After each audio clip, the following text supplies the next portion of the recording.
Welcome to Horns of a Dilemma, the podcast of the Texas National Security Review, which is a partnership between War on the Rocks and the University of Texas at Austin.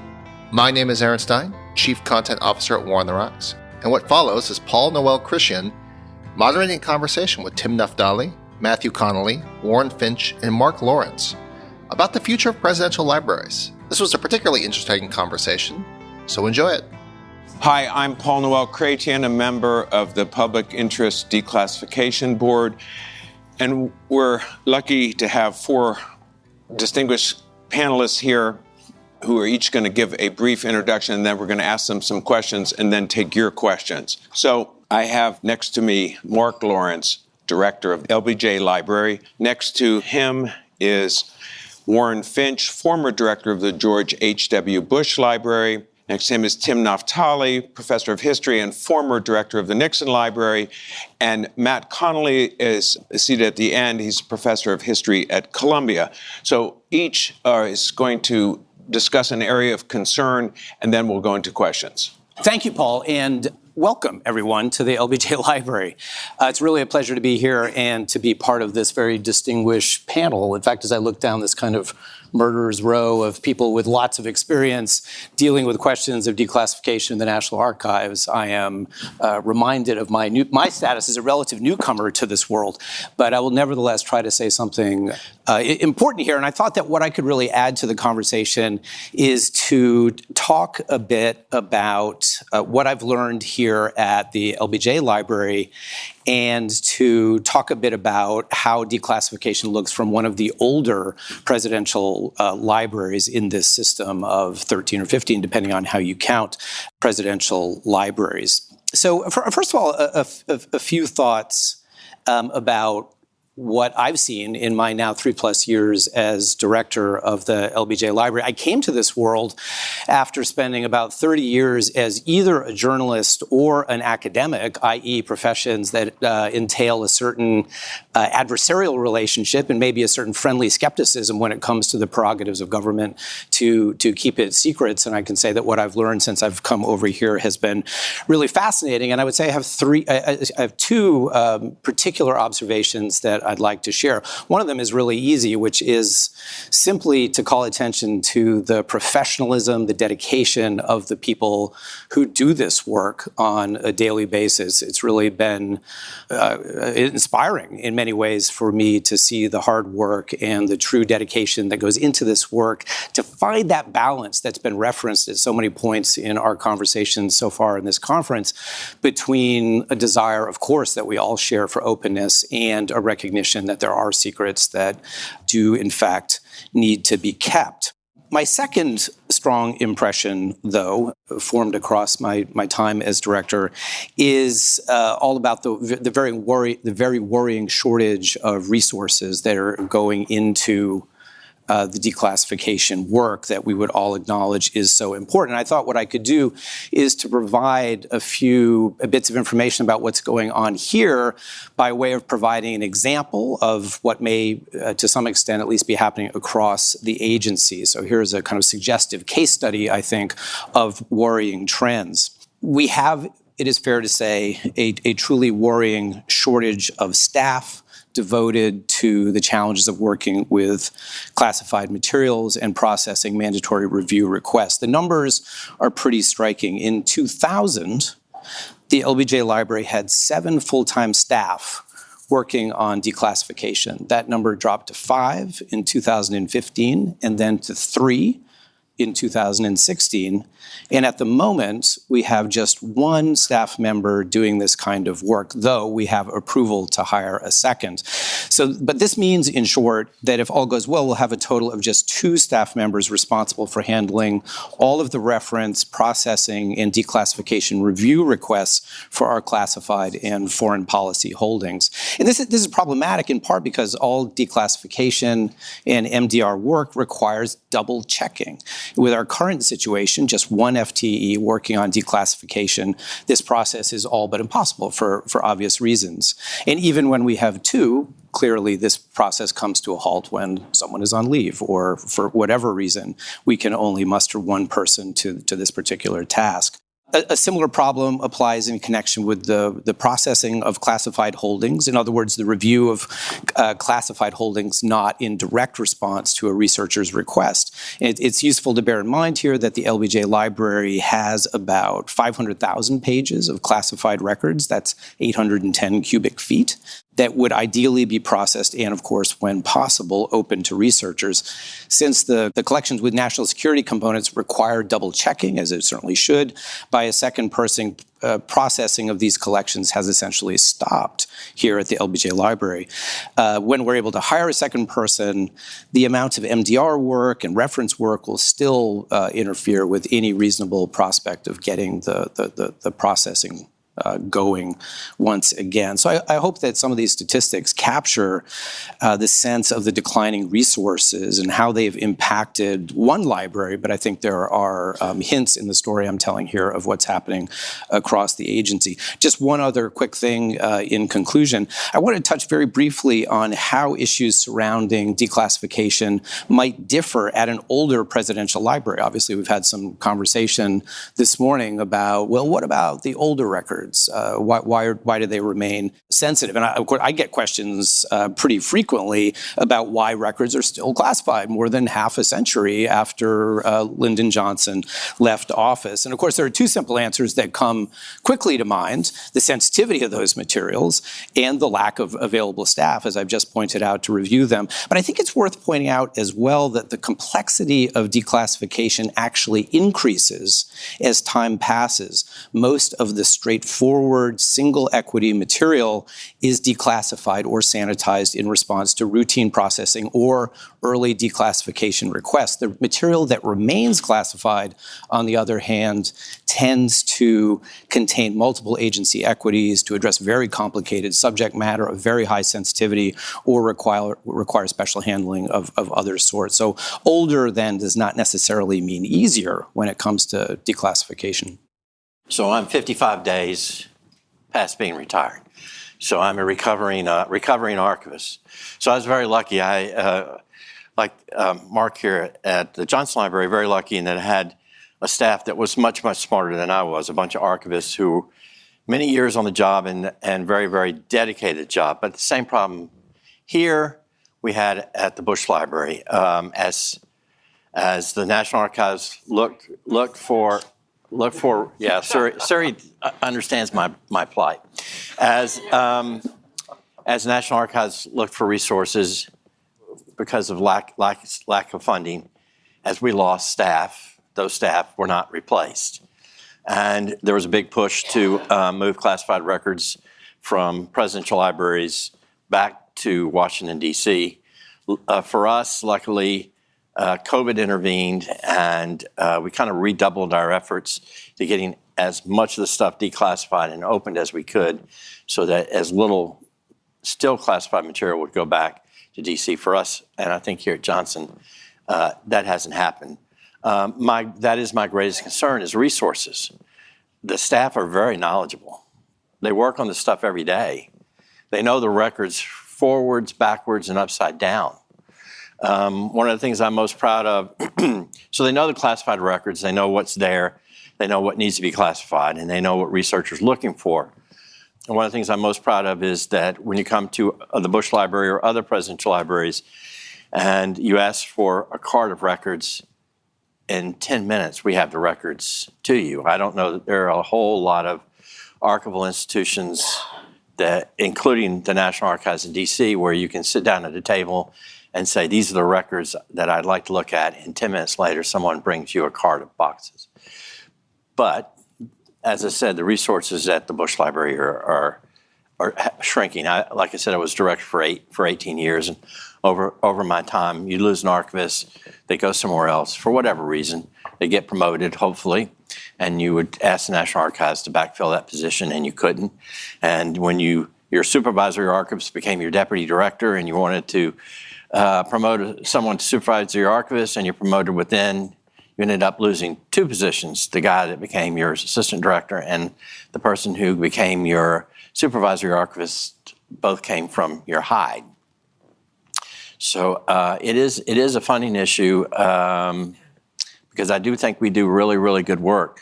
Across the plaza from us is the Bush School, and one of their biggest components is the Scowcroft Institute.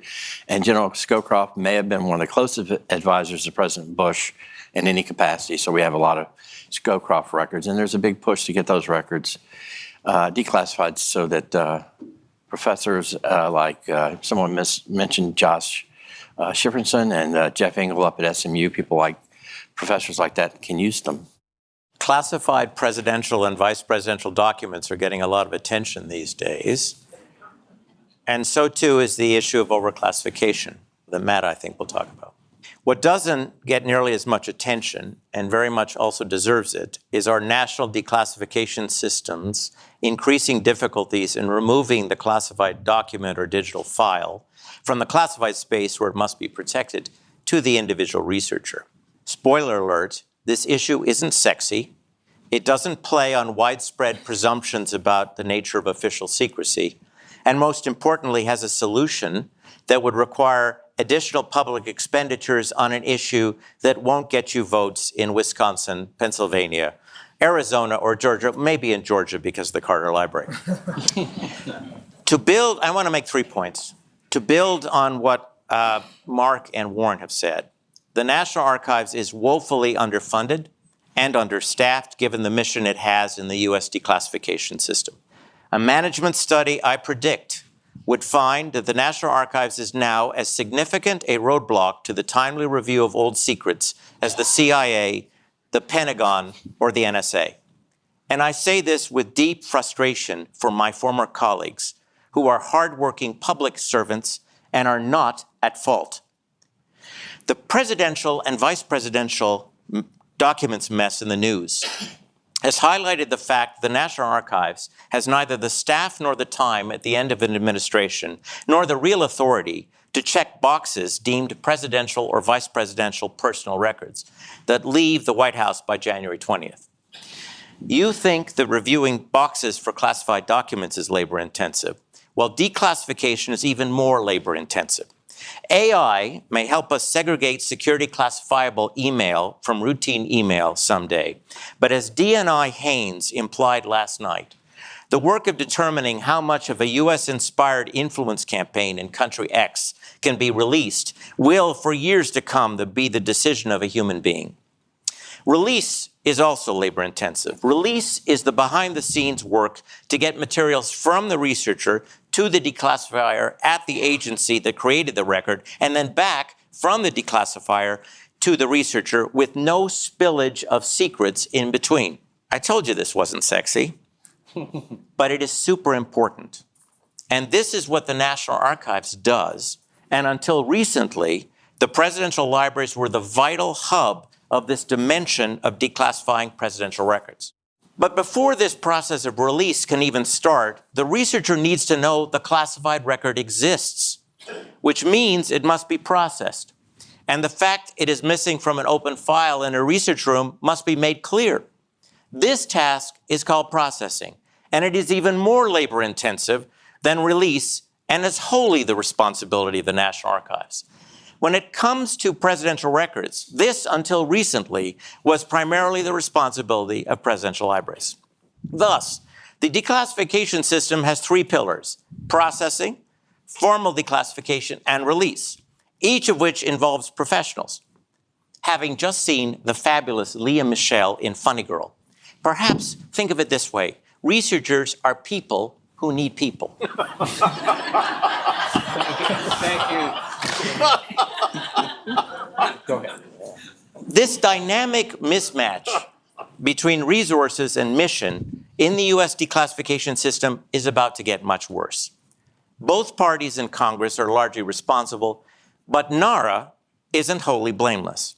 My second point: the leadership of the National Archives has chosen to reimagine the processing, declassification, and release process for presidential records as part of a gradual program of strangling the presidential library system, which it seems the leadership considers unsustainable. You have just heard about resource problems in 2 libraries. What I'm telling you is this is a system-wide problem that is the creation of a policy decision. There is no time to explain, perhaps in the Q&A we can, why a pervasive green eyeshade mentality at the top of the National Archives has led to the disastrous decision to let the presidential library system wither on the vine.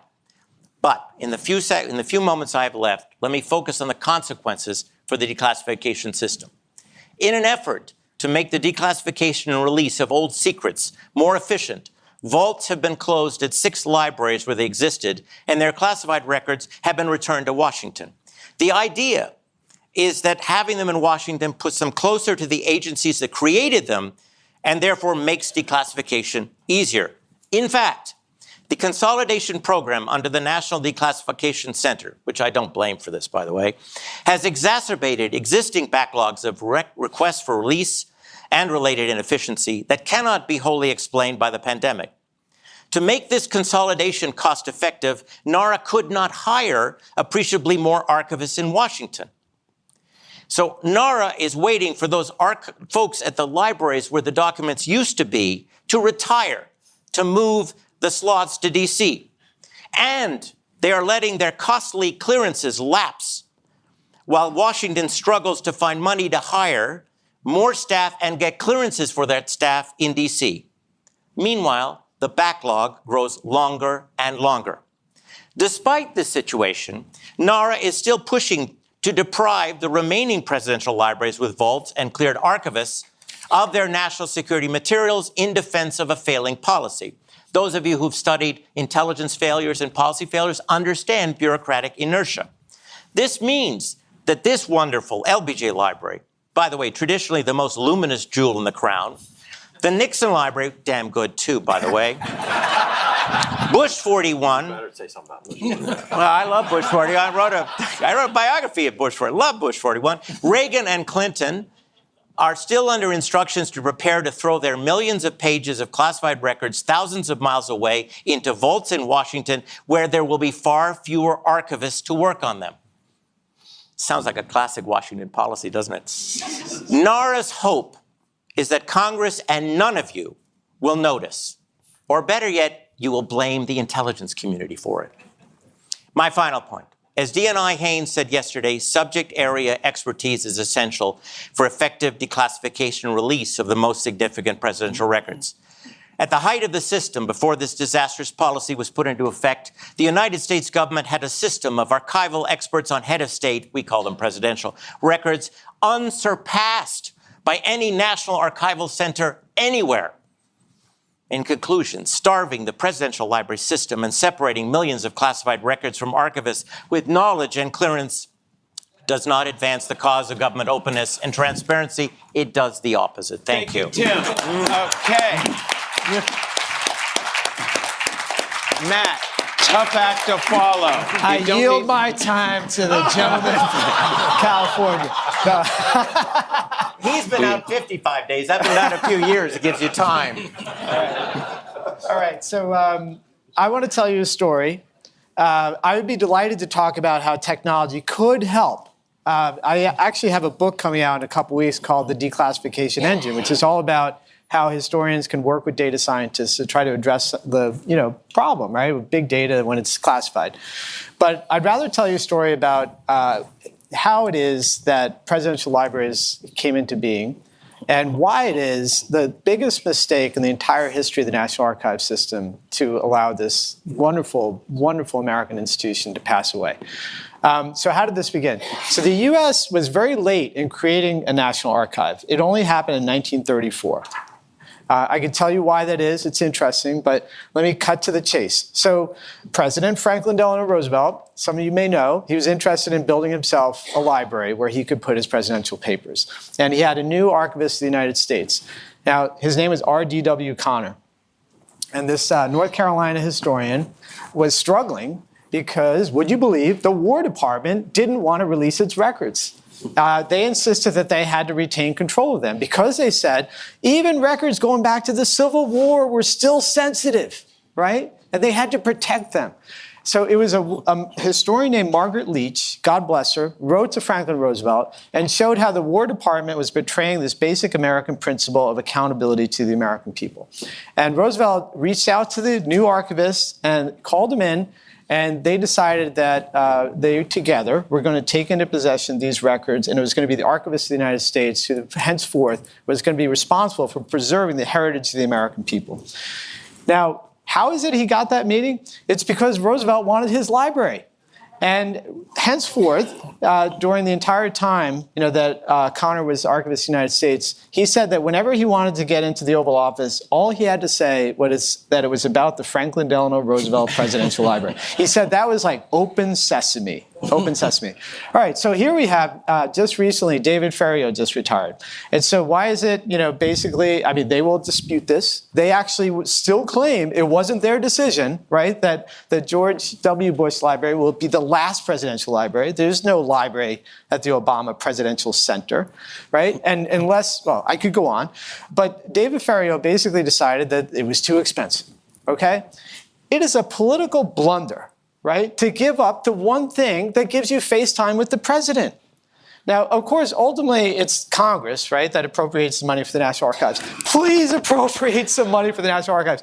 We spend more money on military bands than we do on the National Archives.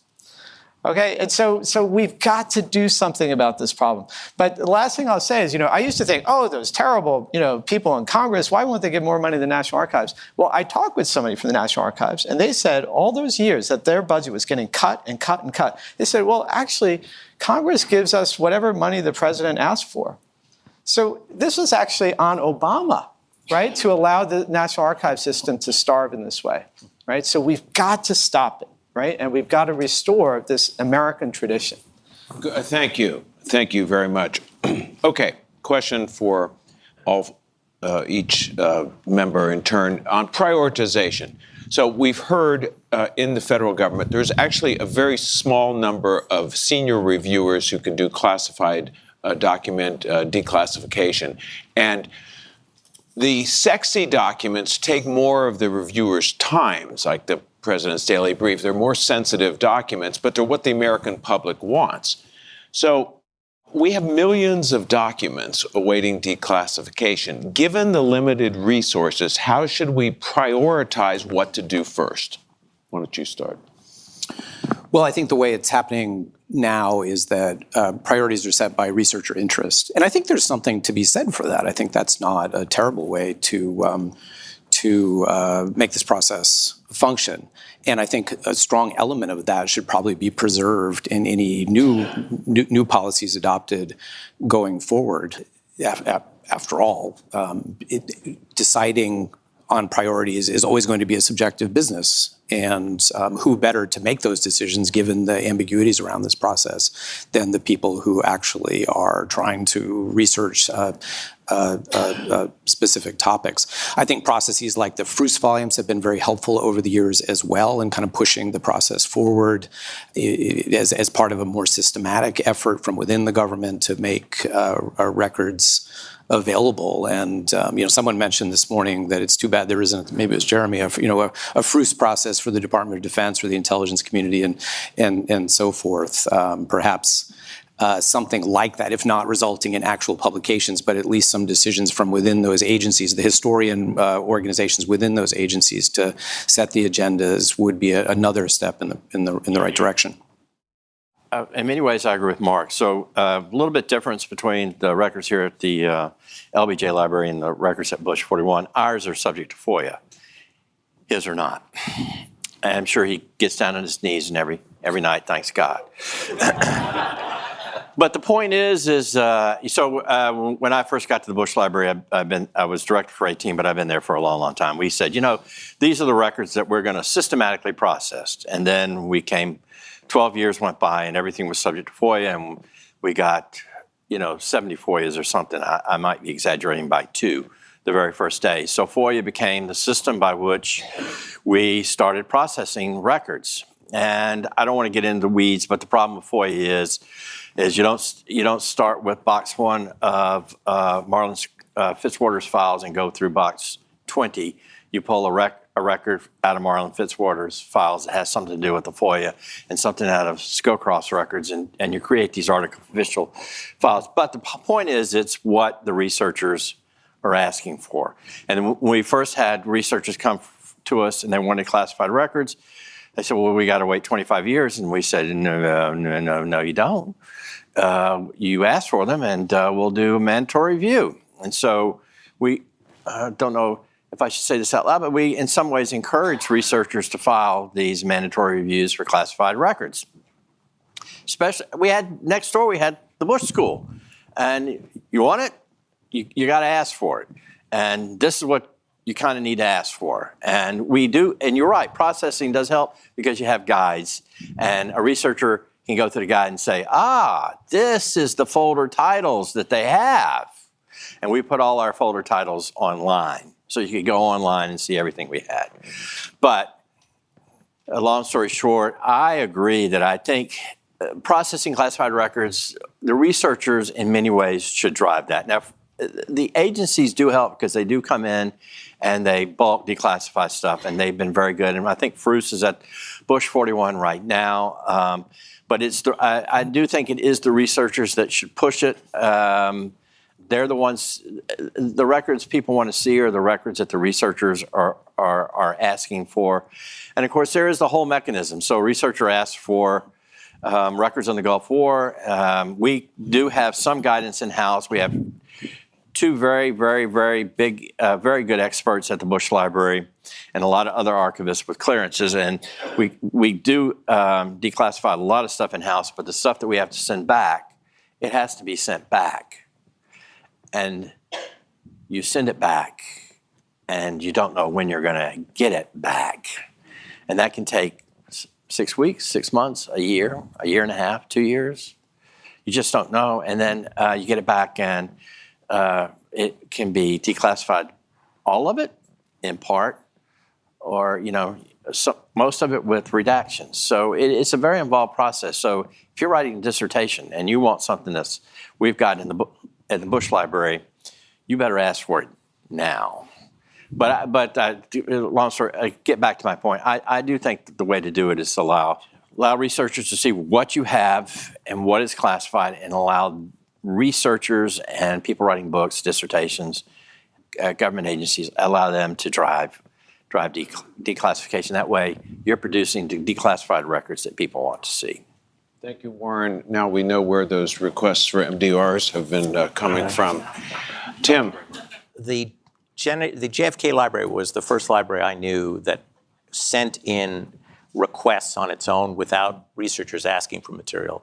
I love that idea. We jumped on that at the Nixon Library because there were records we had the public didn't have any idea. I can talk about them now because they've been declassified. There were records about something called the Chenault Affair, which those of you from here know something about, that the Nixon himself was obsessed with this business, and he had his people investigate it. There were some interesting reports produced for Nixon about the Chenault Affair that researchers had never asked for because they didn't know existed. So we put them in. The researchers, there's somebody named H.R. Haldeman. You may have heard of him. He was the chief of... Well, Haldeman had classified diary. There was a diary that was published in 1994 by Stephen Ambrose, but there was a whole classified area. Researchers didn't know about it. It was sitting in the vault. I found it. It wasn't lost. The National Archives is busy. We decided to declassify. Now, we didn't have the authority, but thanks to the National Declassification Center, which made it a project, we got the classified, much of it, classified side of one of the most important documents in modern American history, the Haldeman diary, declassified. You can now go and see it. Well, the researchers had never asked for it. So if you leave it to researchers to ask for it, many of your most vital documents will never get into the system.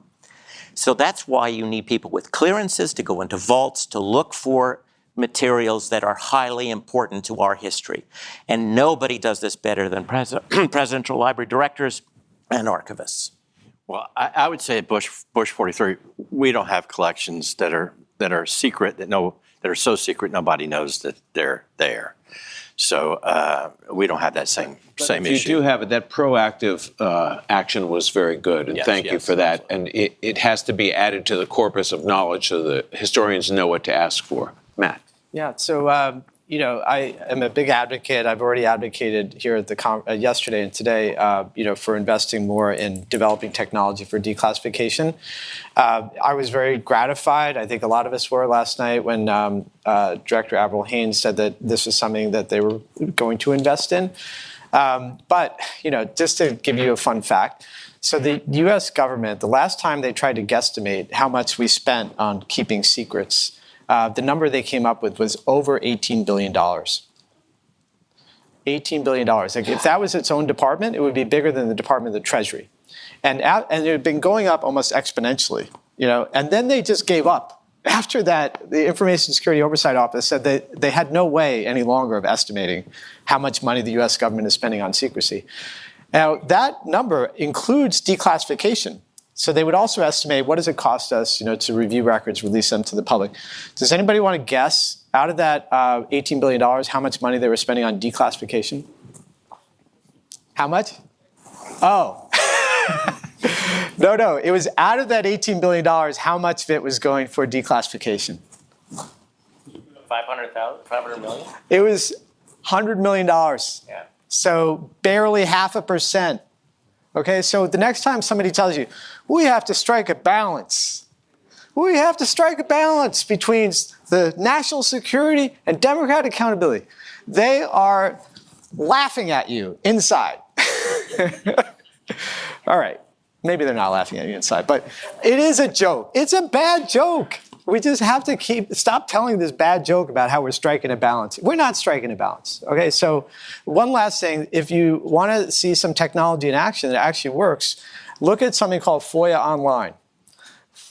FOIA Online. This is a project of the EPA where they decided, if somebody was going to FOIA records and wanted them released, why not release them to the entire American people, right? So that everybody could see what they have. And they also even show you what it is that people ask for. So these are public records, so why not let everyone see them?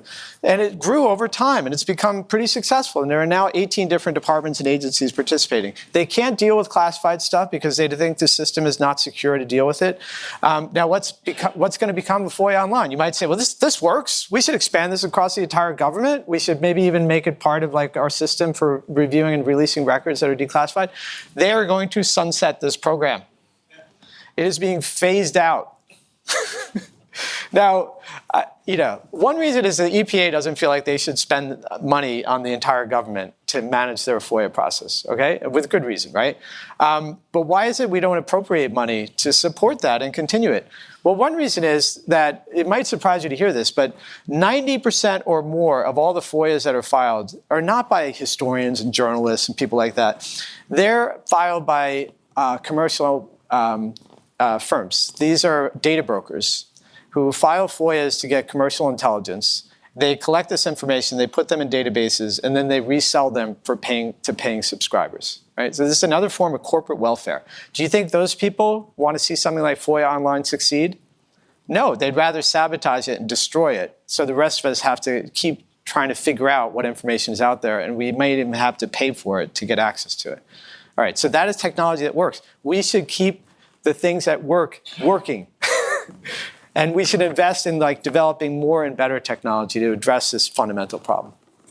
Thank you, Matt, and I appreciate the passion. The next question is a two-part question for Mark, Warren, and Tim because they are either the current director of a presidential library or a former director of a presidential library. So I'd like to ask, how were the staffs trained to recognize classified documents and classified equities? And the second part of the question is, how often did the staff at the presidential libraries come across classified documents in areas where they weren't supposed to be? Training comes in multiple ways. Occasionally, representatives of the agencies come to visit our staff to provide training. Another form of training comes through annual refresher training for everyone with clearance. I think that's sitting in my inbox right now. Another form of training involves the foreign policy declassification staff here doing in-house training to bring their knowledge and guidance to the rest of the staff. Particularly central to this process is to alert people who are not routinely working in foreign policy documents to what to look for if they stumble across materials that should be classified and removed from the files in the process of reviewing files that are not explicitly connected to foreign policy. So it comes in various ways, which I think is probably a strength of the training system. It's much the same. Agencies come in and do periodic training, especially before COVID. And then you have another point, we have senior staff have been doing, declass and classification for years and years and years, and they train the more junior staff, and then there's second review for inexperienced or new staff. So a staff member gets a collection, goes through it, and then someone more senior sits down with them and either goes through it alone or goes through it with them, and then finds if there's a problem, where there's a problem, sits down with the staff member and says, this is something you missed. And it's not always classified stuff. Sometimes it's stuff that should be closed for another reason. There's a social security number there but it's one of the nice things about presidential libraries is that staffs are there for so long that they get to be experts. And then so when you do get a chance to hire a new staffer, you've got plenty of staff that can help train junior staffs, but the agencies are great. You asked about finding classified files in the open files. Well, there are not really any open files in a presidential library. They're all behind locked doors. Some are just behind a locked door, behind a locked door, behind a code, behind a locked door. And from time to time, either a marked or an unmarked document is found. And so you immediately report what you found. Was it exposed to a researcher? Was it served to a researcher? How did you find it? And then you take that document, remove it from the file, and if necessary, you put it in SCIF. It doesn't happen as much now as it did in the early days because more and more of the files are now processed. But there is a procedure for it. It doesn't happen often, but it does happen. Thank you. Tim? Same. Okay, good. And I would say, just to add, I used to go to the NARA a lot, and all the CIA people were astonished at how under-resourced NARA was and how poorly paid they were compared to the rest of the Washington, D.C. establishment. And I just got to say, it's a long-standing problem across as many administrations that I was shocked by that. Thank you for listening to this episode of Horns of a Dilemma. Do not forget to read the Texas National Security Review, which you can find at tnsr.org.